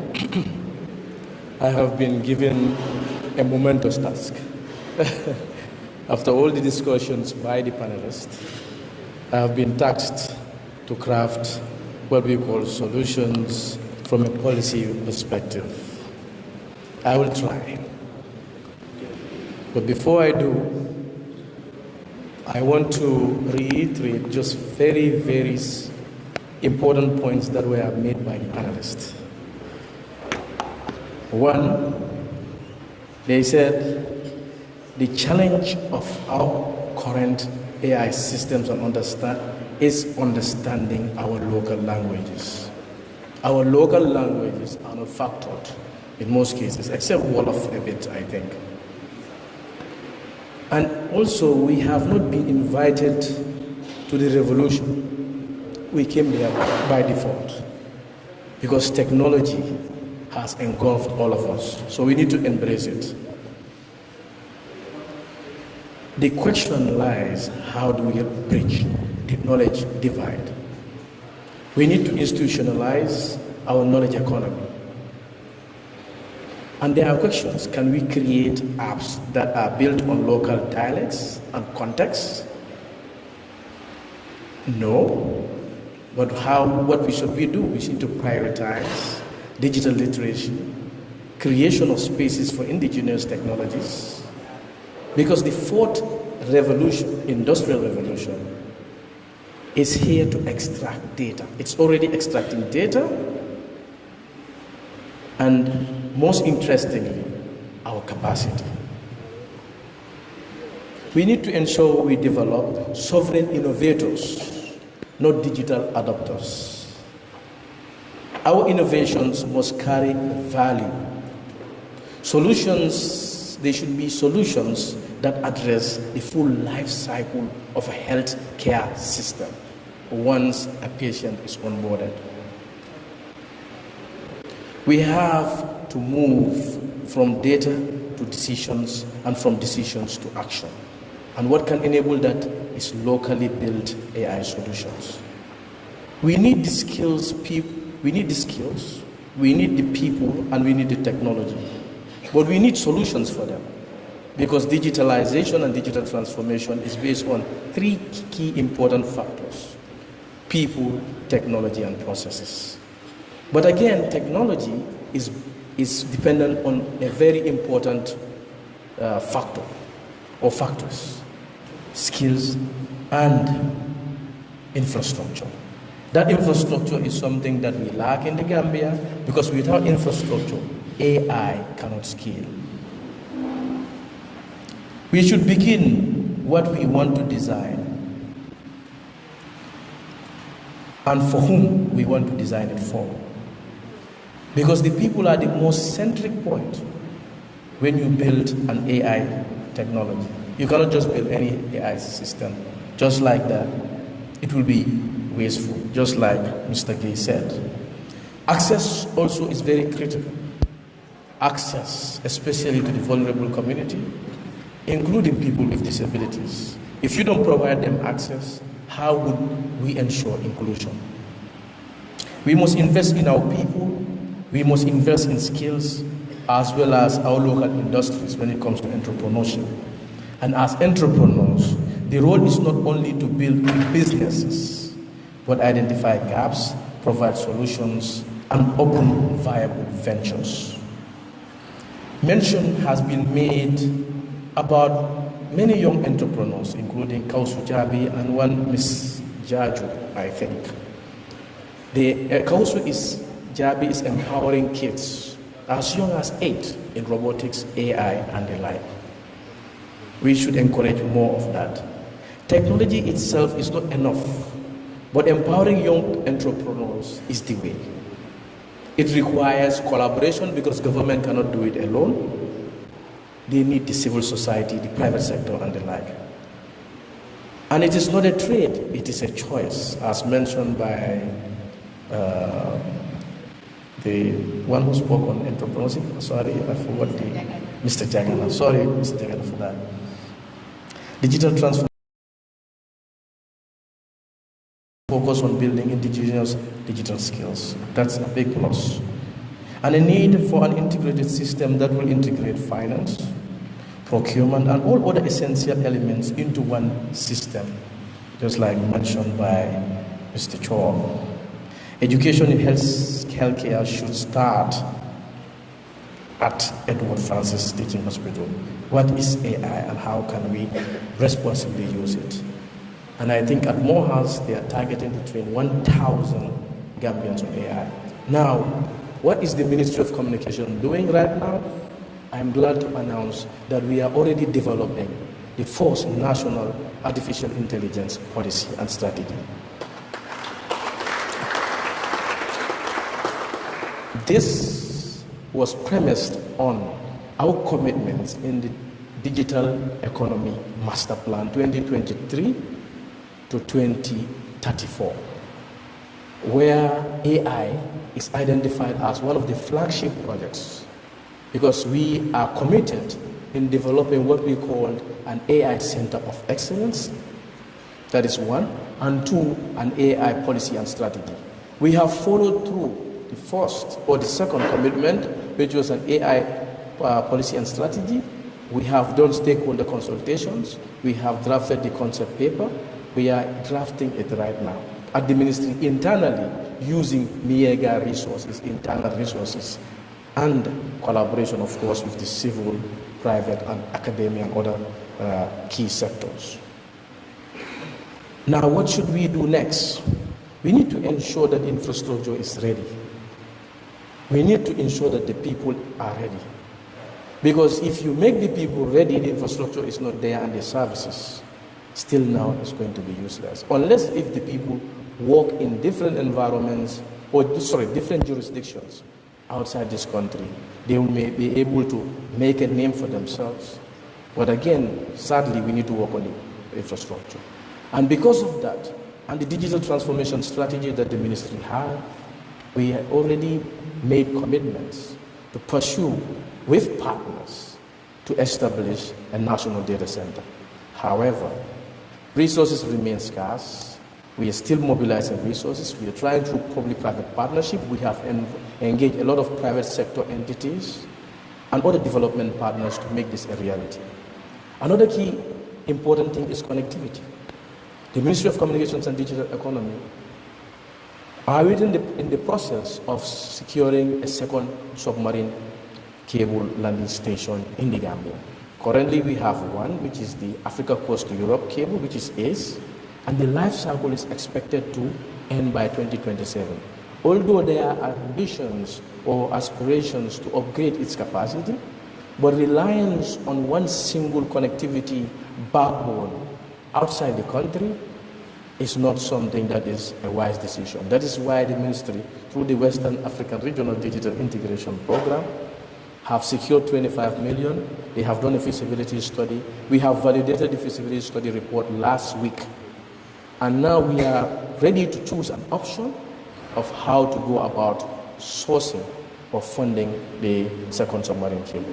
Because connectivity is bedrock if you have systems and systems and systems that are silent.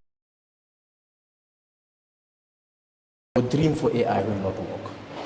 And one important thing that we need from a regional standpoint, it is an harmonized AI policy, which ECOWAS, I think they have gone far. AU has done tremendously great, but now what we need is also a regional AI data center, because AI data centers are key. If you don't have it, digital sovereignty, as what has been advocated by DPS DAO, cannot be achieved. You need the infrastructure that is sovereign. You need the data that is sovereign. You need the people that are sovereign for you to be able to be in control of your own systems and to make an influence in this digital economy, global digital economy. Thank you for your kind attention.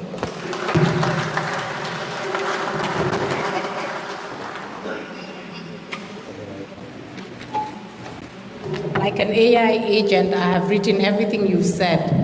So next year, we'll read what you said and hold you accountable. Thank you, ladies and gentlemen.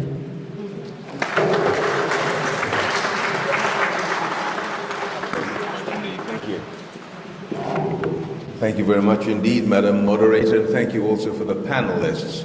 We're going to now move very swiftly to dinner, which is going to be served to you. We have some people there who are going to be coordinating with the servers.